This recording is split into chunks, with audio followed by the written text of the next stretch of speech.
Hi, my name is Catherine Bogatz, and I'm here to present information on the Lego Company versus Sony PlayStation. The first question is about value disciplines. I thought we'd first start with the key definitions. One is operational excellence, which is providing customers with reliable products or services at competitive prices delivered with minimal difficulty or inconvenience. Second is product leadership, consistently trying to provide your customer with cutting-edge products or useful applications of existing products or services.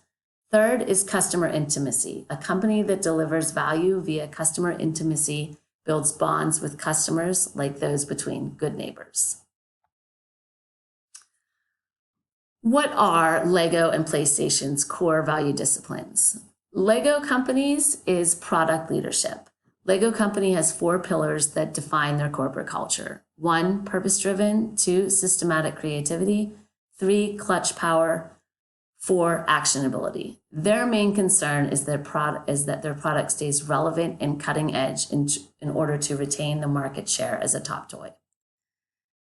Sony PlayStation's key value discipline is customer intimacy. They support innovation. They want their employees and customers to define their products. They want to stay connected with the consumer in any way that they can to customize and gear their products accordingly. The customer is the most important. Next is the market segments. How do Lego and PlayStation segment their markets? There's 4 key target segments: demographic, geographic, psychographic, and behavioral. Lego targets its customers based on behaviors. They use the following hierarchy from top to bottom, 1 being lead users. These users are people that are extremely interactive with Lego. They're suggesting, they're talking, they're visiting Legoland, they're visiting Lego stores. They're extremely active with Lego. And then all the way down to 6, which is all households, which is basically any target customer that Lego could possibly market to. Their lead users, they target more heavily, and then it continues down to all households.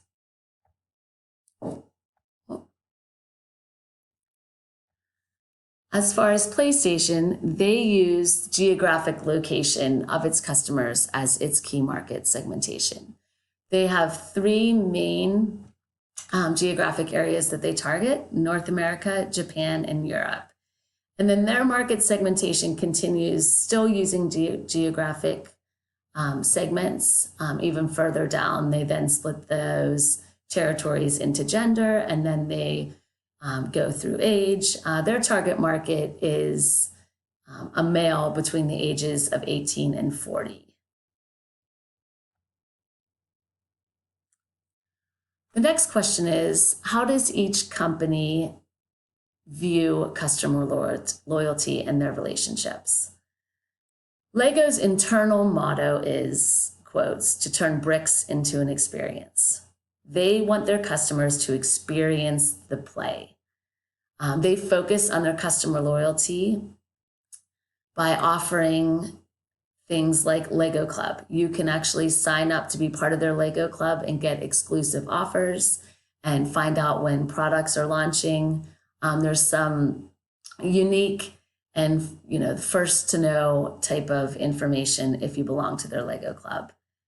Lego also focuses on customer loyalty by providing Lego games. Not only do their bricks have a tangible side to them, but they also have a digital side where you can go on and play games. Legoland is an amusement park where you can actually go see Lego structures, and there's many other things to do in Legoland, but just one more way to reach their customers and provide customer loyalty. The last bullet point here is the Kronkawinji project, which was where they actually went out to Facebook and asked all of their followers to submit different brick ideas. So these ideas they pulled, and then they offered If you got 10,000 or more likes, it went to their product development team to possibly become an actual product. It's another way that they're keeping a relationship with their current customers. Sony PlayStation, since they are an online gaming app and tool, as well as a hard station, they are able to personally engage with their customers through online demonstrations. They can bleed onto just about any social media app, different demonstrations, so that customers are able to engage without buying. They like to preview to get customers' opinions and to see what they're thinking. They also work through social influencers to engage and retain their customers. More than likely, if someone likes a social influencer and they're playing Sony PlayStation, they're going to get that gaming system so that they can play directly online with their social influencers. Last is they use surveys and blog questions directly to their, which they send directly to their customers, asking what products do they want to see. Then they take this information and actually use it to develop different products. Next is Lego and artificial intelligence and big data. How do they use it? They have a data engine that is what they term a recommender engine. They use this to target their customers based on their historical data or behavior purchasing habits. They also use a cloud-based moderation system, which allows them to remove unsuitable information from its platforms. For instance, if they don't want certain things said about their company on certain, platforms, they're able to use their data and digital world to be able to find it and delete it. They also have come to life Legos. So you could actually build Legos, a design online, and then it can come to life and you can actually have the product made. Sony PlayStation and their artificial intelligence and big data, they use it to drive customer engagement. If there's bottlenecks in games or people are abandoning games because they're too easy or need improvement, they're able to gather all this data and use it to further engage their customer, or as it says there, to optimize their gaming experience. They also use big data to make more money.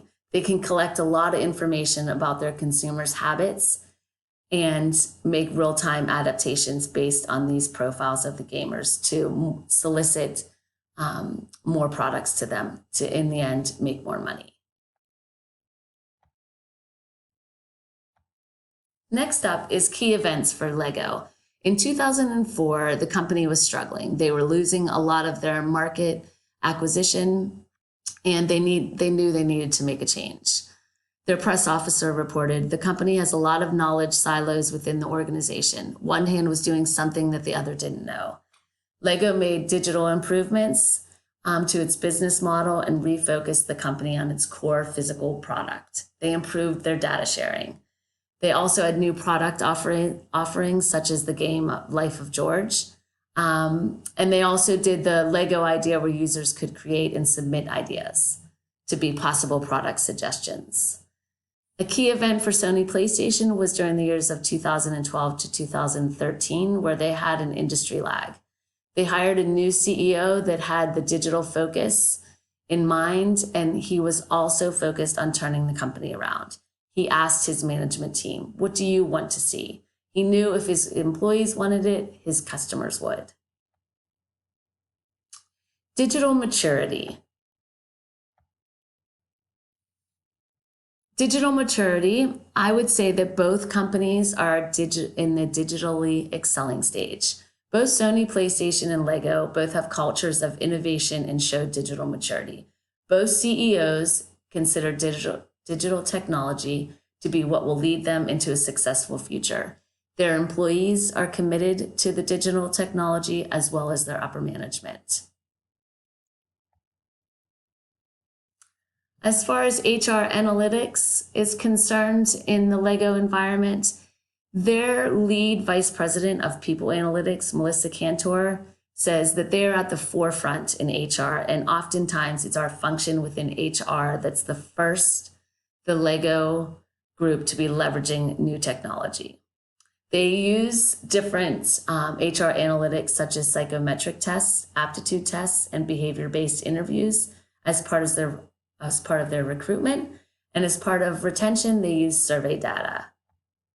PlayStation does not seem to be making as many strides in HR analytics. It doesn't appear that they use it too much for recruitment, but they do use employee engagement surveys as far as ways to retain their employees. Thank you for listening, and here's the list of my references.